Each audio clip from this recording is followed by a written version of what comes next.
Halo Alex Indonesia, kali ini kita akan bahas sebuah MPV yang terbilang sangat unik untuk pasar Indonesia karena sebenarnya mobil ini sendiri pun hadir dalam jangka waktu yang sangat singkat, yaitu mulai dari tahun 2013 hingga tahun 2015 saja. Dan yang paling unik adalah mobil ini merupakan sebuah low MPV yang hadir dengan versi mesin dieselnya, dan kali ini kita akan bahas yang versi mesin diesel tersebut. Kayak apa sih mobilnya dan hal apa aja yang harus Anda perhatikan? Untuk itu ikutin terus video ini.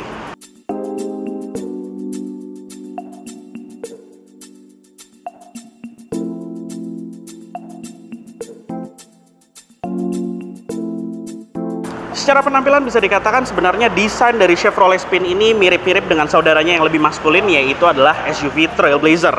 Namun memang sebenarnya bisa dikatakan mobil ini terlihat lebih sederhana karena ini merupakan tipe yang ada di tengah, jadi tidak ada sentuhan chrome. Karena untuk tipe LTZ yang merupakan varian tertingginya, pada bagian grillnya ini dilengkapi dengan sentuhan chrome. Kemudian untuk desainnya, jadi bahasa desain di tahun 2013 Chevrolet memang mengandalkan grill dengan ukuran besar seperti ini, dan juga logo Chevrolet di tengah yang berukuran juga cukup besar. Selain itu, untuk tipe di tengah ini dia karena tidak dilengkapi dengan sentuhan chrome, jadi dia hanya berwarna plastik hitam seperti ini saja. Dan untuk headlampnya sendiri dia memiliki ukuran cukup besar, di mana di bagian dalamnya ini dia dilengkapi dengan bohlam halogen H4. Jadi untuk lampu utamanya dan juga lampu dim menjadi satu di sini, lampu kecil dan juga ada lampu sen. Di bagian bawahnya sendiri dia sudah dilengkapi dengan fog lamp, walaupun mobil ini merupakan tipe yang ada di tengah. Secara desain bisa dikatakan mobil ini sebenarnya cukup maskulin. Ada sedikit ala-ala crossovernya, yaitu dengan panelnya yang di bagian bumper dengan model seperti ini, tapi memang bukan menggunakan warna yang berbeda. Biasanya kalau crossover menggunakan warna plastik hitam, sedangkan di sini dia memiliki warna yang sama dengan bodinya.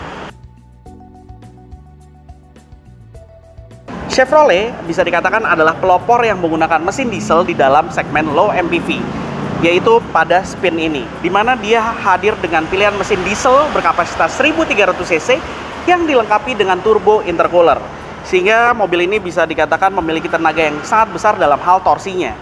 Soal karakter tenaganya, mobil ini mampu menghasilkan tenaga 75 PS dengan torsi 190 Nm yang sudah bisa didapatkan dari RPM 1750. Bayangkan, itu adalah karakter torsi yang sangat besar sekali jika dibandingkan dengan mesin bensin yang ada di dalam para rivalnya segmen low MPV ini. Kemudian memang yang di samping kami ini adalah tipe LT. Untuk sistem pengeremannya sendiri dia belum dilengkapi dengan ABS serta EBD, tapi untuk varian tertingginya yaitu LTZ, dia sudah dilengkapi dengan ABS serta EBD sebagai standarnya, di mana itu merupakan juga menjadi pelopor di tahun 2013 ini. Dan untuk transmisinya sendiri, untuk versi mesin diesel ini sayangnya hanya ada satu pilihan, yaitu manual 5 percepatan, di mana tenaganya tersebut disalurkan melalui roda depan alias berpenggerak front wheel drive. Dan sekarang kita berada di bagian samping dari Chevrolet Spin, di mana ini adalah tipe yang ada di tengah, yaitu tipe LT bermesin diesel. Penampilannya bisa dikatakan terlihat sangat sederhana sekali. Di sini tidak ada sentuhan chrome sama sekali, atau bahkan ada list body pun tidak. Tapi memang untuk tipe LTZ dia dilengkapi dengan roof rail di bagian atasnya serta pelek yang lebih besar, yaitu 16 inci. Selain itu, yang membuat unik pada mobil ini adalah penggunaan material pada bagian bodinya, di mana dia memiliki bodi ketebalan platnya ini jauh lebih tebal dibandingkan dengan para rivalnya. Dan untuk disc brake pun dilengkapi pada bagian depan, namun untuk di bagian belakang masih tromol. Tapi untuk tipe LTZ yang seperti saya jelaskan tadi di bagian mesin, dia sudah dilengkapi dengan sistem pengereman ABS serta EBD, namun untuk yang di bawahnya tidak dilengkapi dengan peranti tersebut. Dan di bagian samping ini terlihat sangat sederhana sekali tanpa ada sentuhan chrome seperti saya bilang tadi. Kemudian untuk sistem pelipatan kaca spionnya pun juga masih manual seperti ini, tapi untuk pengaturan kacanya dia sudah secara elektrik yang bisa Anda atur dari bagian dalam. Dan juga sayangnya dia belum modelnya dilengkapi dengan lampu sen pada bagian spion, melainkan ada sen di bagian spakbornya. Dan kita berada di bagian belakang dari Chevrolet Spin, yang mana penampilan di bagian belakangnya sama persis seperti di bagian samping, terlihat sangat sederhana sekali untuk tipe LT seperti ini. Apalagi model bagasinya ini yang sangat polos sekali di bagian tengah, dan juga model garis patah di bagian tengahnya ini hingga ke bagian bumpernya. Mungkin secara desainnya bukan menjadi favorit banyak orang. Sebagai standarnya dia juga sudah dilengkapi dengan wiper kaca belakang, belum ada defogger kaca, dan juga sudah ada lampu rem ketiga di bagian atasnya ini dengan bohlam LED. Sedangkan untuk lampu di bagian belakangnya terlihat sangat unik desainnya, karena sebenarnya ukurannya tidak terlalu besar ke bagian sisi samping, melainkan lebih melebar di bagian area samping spakbor belakang. Dimana di bagian atas ini ada lampu rem, kemudian lampu sen, lampu mundur, dan juga lampu senjanya. Dan memang belum dilengkapi dengan fog lights di bagian belakang untuk tipe LT, karena fog light sendiri baru hadir di bagian tipe LTZ. Kemudian ini sensor parkirnya adalah aksesoris tambahan, karena memang sebenarnya dia belum dilengkapi dengan sensor parkir di bagian belakang. Dan yang uniknya sendiri adalah dia dilengkapi dengan mudguard yang sebenarnya desainnya seolah-olah mirip seperti sebuah spoiler di bagian belakang sisi bawah bumpernya. Oke, sekarang kita lihat ke bagian bagasinya. Untuk bagasinya sendiri, pada saat jok baris ketiga terbuka seperti ini, Anda masih dimungkinkan untuk membawa 2-3 buah koper dengan ukuran medium. Namun, dan di sini pun juga posisinya cukup dalam, dan Anda masih dimungkinkan untuk mengakses ke bagian bawahnya walaupun tidak terlalu besar, karena untuk mengakses secara leluasa Anda harus melipat jok baris ketiganya ini. Cara pelipatannya pun dengan menarik talinya seperti ini, dan dia memang belum one touch tumble. Dan Anda bisa lihat pada saat terbuka seperti ini, Anda mendapatkan kapasitas bagasi yang jauh lebih maksimal, tapi memang tidak bisa ditambahkan lagi ke bagian baris kedua. Jadi paling maksimal kapasitas bagasinya adalah seperti ini. Dan di bagian bawahnya ini ada tempat penyimpanan ban serep, yang mana ban serepnya ukurannya sama persis dengan keempat rodanya, tapi untuk peleknya sendiri masih menggunakan pelek kaleng biasa. Jadi bukan pelek alloy yang sama persis dengan yang menempel di keempat rodanya. Kemudian di bagian bawah ini juga ada tempat penyimpanan dongkraknya, yang mana tempat penyimpanan dongkraknya sendiri pun berada diumpatkan di balik ban serepnya. Sedangkan di bagian sisi samping sendiri tidak ada tempat penyimpanan sama sekali. Nah, sekarang saya berada di bagian interior dari Chevrolet Spin, yang kebetulan ini adalah tipe LT yang merupakan varian tengah. Dan untuk penampilan dashboardnya sendiri, sebenarnya dia punya penampilan dashboard yang desainnya terbilang unik di sini. Jadi penampilannya unik, kemudian juga pilihan warnanya pun juga unik. Jadi dia ada two tone color seperti ini. Kemudian mobil ini sebagai sebuah low MPV yang bisa dikatakan memiliki tempat penyimpanan yang sangat banyak. Di bagian atas ada tempat penyimpanan terbuka, kemudian juga di sisi samping-samping dari head unit ini juga ada tempat penyimpanan terbuka. Kemudian di bagian bawah dari glove boxnya sendiri ada tempat penyimpanan terbuka lagi. Di bagian tengah konsol tengah ini di depan persneling ada tempat penyimpanan terbuka. Di sini ada lagi, kemudian ada 2 buah cup holder ukuran besar, dan di bagian belakangnya ini juga ada lagi. Selain itu di bagian door pocketnya sendiri pun juga ukurannya sangat besar sekali di sini, namun memang dia modelnya terbilang sangat cetek sekali. Kemudian di door pocketnya sendiri juga ini bisa dijadikan tempat penyimpanan, dan Anda dalam hal posisi duduknya sendiri bisa dikatakan ini terasa sangat tinggi sekali. Padahal ini adalah bagian yang paling rendah dari penyetelannya, dan Anda masih bisa memberikan posisi yang lebih tinggi lagi di sini dengan memutarnya seperti ini. Selain itu, penyetelannya sendiri pun juga untuk maju mundur. Kemudian pengaturan untuk sudut kemiringan sandaran, serta pengaturan untuk headrestnya sendiri. Dan kita mulai lagi dari bagian tengah dashboardnya sendiri. Untuk di bagian tengahnya sendiri, dia dilengkapi dengan head unit yang bisa dikatakan terlihat sangat rapi, karena modelnya di sini terintegrasi. Jadi ada sebuah layar besar dengan warna biru seperti ini, di mana fitur-fiturnya sendiri pun juga sudah sangat lengkap sekali. Dia ada pemutar CD, radio, kemudian juga ada AUX, dan juga ada pemutar menggunakan konektivitas USB dan AUX yang ada di sini juga, serta dia sudah dilengkapi dengan Bluetooth sebagai standarnya.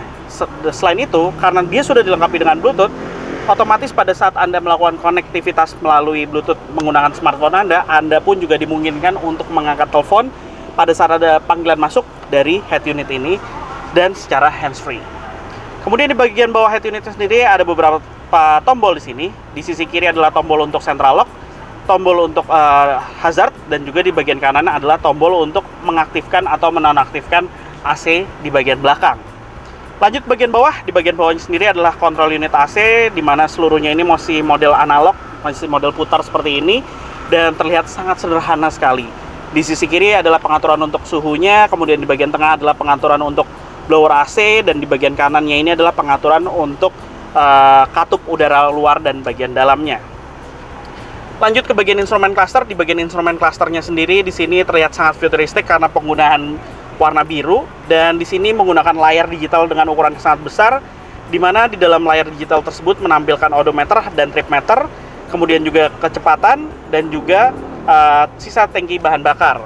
Sedangkan untuk putaran mesin dia masih menggunakan model analog dan mobil ini belum dilengkapi dengan MID. Jadi tidak ada informasi lainnya yang seperti saya jelaskan tadi. Kemudian untuk sistem keselamatan sendiri, mobil ini belum dilengkapi dengan airbag untuk tipe LT karena airbag sendiri hadir mulai di tipe LTZ lengkap dengan sistem pengereman ABS serta EBD. Tapi seatbelt 3 titik hadir sebagai standar pada mobil ini. Kemudian, Anda dimungkinkan untuk melakukan penyetelan pada lingkar kemudi, tilt steering seperti ini, namun memang belum ada teleskopiknya.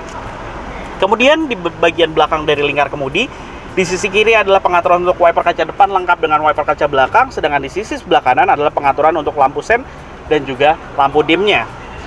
Dan di sebelah kanan sendiri ini ada pengaturan untuk lampu utama yang lengkap juga untuk mengatur dimming pada bagian lampu interiornya, dan untuk menyalakan fog lampnya pun juga menyatu di sini. Sedangkan untuk pengaturan kaca spion, dia uniknya diletakkan di bagian pilar A seperti ini. Dan untuk di bagian door trimnya sendiri adalah pengaturan untuk power window, di mana power window-nya keempatnya sudah full elektrik tapi belum auto. Jadi belum ada fitur auto sama sekali untuk keempat kacanya. Di bagian atas ada sun visor lengkap dengan cermin tapi hanya ada di sisi kiri tanpa ada lampu penerangan. Sedangkan lampu penerangan kabin juga di sini hanya ada satu, jadi tidak ada penerangan untuk reading lainnya sama sekali tidak ada. Kaca spion pun juga belum ada monokromatik, jadi masih menggunakan tuas seperti ini saja.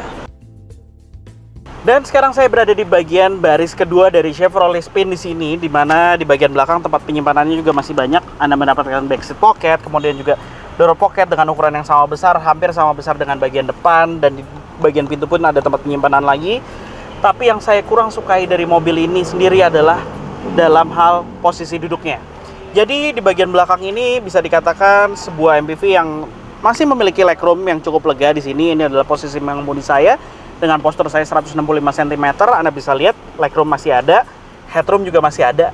Namun untuk melakukan perjalanan jauh, saya sangat menyayangkan bahwa jok di bagian baris kedua ini sudut kemiringan sandarannya hanya bisa diatur sangat sedikit sekali. Jadi Anda bisa lihat. Ini sangat tegak sekali di sini di bagian baris keduanya dan tidak bisa dimundurkan sama sekali. Bahkan untuk di bagian bawahnya sendiri, bagian dudukan ini juga tidak bisa Anda lakukan penyetelan. Jadi posisinya hanya fix seperti ini saja karena memang mungkin Chevrolet membuat untuk membagi ke bagian belakang. Jadi untuk row ketiga agar mendapatkan legroom yang masih lega untuk penumpang belakang. Tapi ada hal unik lainnya adalah dia sudah dilengkapi dengan double blower di bagian belakang, yang mana double blowernya ini juga tersebar hingga ke baris ketiga. Belum pernah ada low MPV yang menggunakan sistem double blower seperti ini, dan penyetelan blowernya pun juga dapat dilakukan dari penumpang bagian baris kedua. Kemudian untuk sistem keselamatan sendiri, mobil ini sudah dilengkapi dengan seatbelt 3 titik untuk kedua penumpang di bagian kiri kanan, sedangkan untuk di bagian tengah masih menggunakan seatbelt 2 titik saja. Untuk mengakses ke jok baris ketiga, mobil ini belum dilengkapi dengan sistem one touch tumble. Jadi ada 2 step, yaitu melipat pertama adalah bagian sandarannya dan juga yang baru tuas kedua untuk melipat ke bagian bawahnya. Oke, sekarang kita masuk ke bagian dalam.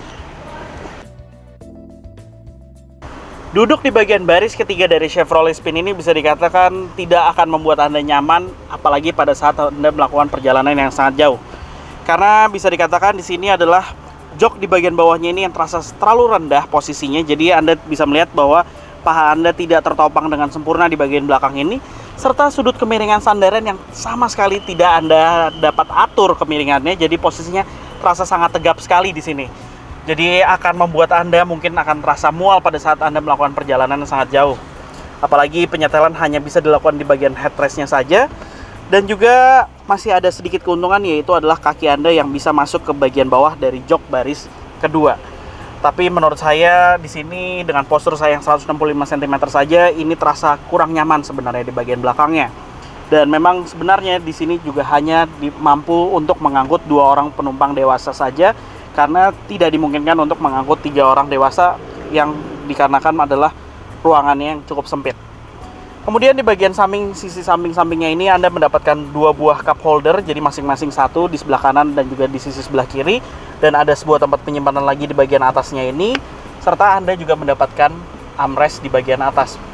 Selain itu, Anda seperti saya jelaskan tadi, Anda juga mendapatkan AC double blower di bagian baris ketiga ini, serta seatbelt 3 titik untuk kedua penumpang di baris ketiga ini.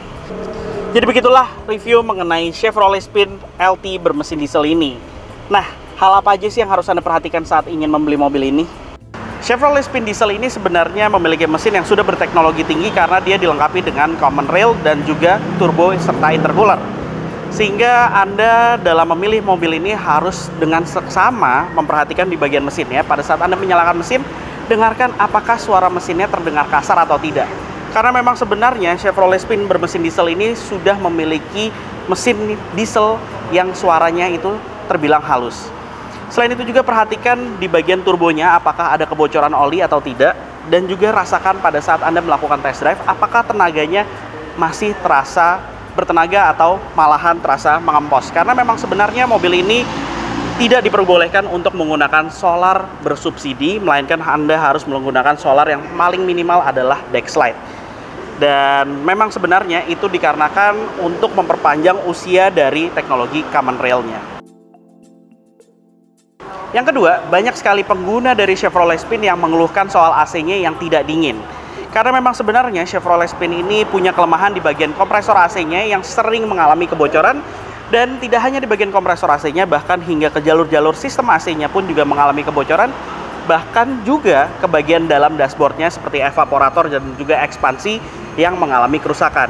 Sebaiknya Anda melakukan pengetesan pada saat Anda ingin membeli mobil ini, karena memang sebenarnya untuk di bagian AC perbaikannya biayanya pun sangat mahal. Dan itulah hal-hal yang harus Anda perhatikan saat ingin membeli Chevrolet Spin bermesin diesel. Dan bicara soal pajaknya sendiri, kebetulan mobil yang di samping kami adalah Chevrolet Spin LT bermesin diesel tahun 2013 dengan beban pajak per tahunnya adalah 2,5 jutaan. Sedangkan untuk harganya sendiri, kebetulan mobil ini dijual oleh dealer Mobil 19 dengan harga bukaan 90 juta rupiah yang bisa Anda negosiasikan. Jadi begitulah hasil review kami mengenai Chevrolet Spin tahun 2013 bermesin diesel ini. Jangan lupa like video ini jika Anda menyukainya, serta subscribe ke channel OLX Indonesia. Main juga ke website kami di www.olx.co.id untuk mencari mobil impian Anda yang lainnya. Selain itu juga, apabila Anda ingin mencari berita terbaru tentang otomotif di tanah air, Anda bisa juga mengunjungi ke news.olx.co.id. Terima kasih telah menonton video ini, tunggu video kami selanjutnya.